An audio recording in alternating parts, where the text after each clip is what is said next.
నమస్కారం అండి, నేను మీ అరుణ. ఈరోజు మనము ఇడ్లీ వడ దోశలోకి వెరైటీ టేస్ట్ గల చట్నీని రెడీ చేసుకుందాము. దానికి కావాల్సిన పదార్థాలు: 1 కప్పు పుట్నాల పప్పు, 1 కప్పు ఆనియను, 1 ఎల్లిగడ్డ, కొత్తిమీర, జీలకర్ర, 1 స్పూన్ ఉసిరికాయ చింతపండు, 2 రెమ్మల కరివేపాకు, 10 పచ్చిమిర్చి. ఇప్పుడు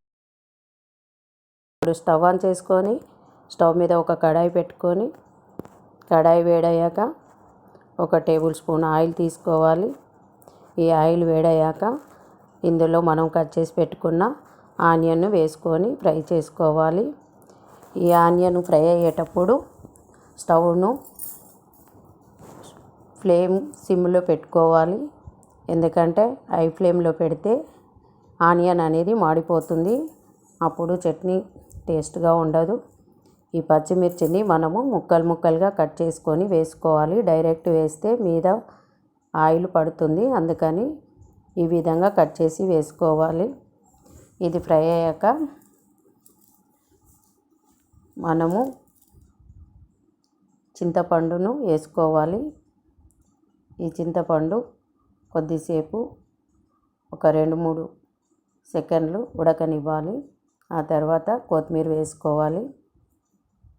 కొత్తిమీర ఫ్రై అయ్యాక ఇందులో ఎల్లిపాయలు పొట్టు తీసి పెట్టాం కదా, ఆ ఎల్లిపాయలను కూడా ఇందులో వేసుకొని అవి కూడా కొద్దిసేపు ఫ్రై చేసుకోవాలి.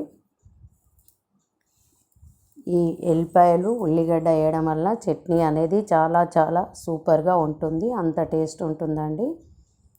మీరు తింటే మీకే అర్థమైపోతుంది. జీలకర్ర కూడా ఇందులో వేసుకొని ఇది కూడా ఒక 2 సెకండ్లు ఫ్రై చేసుకోవాలి.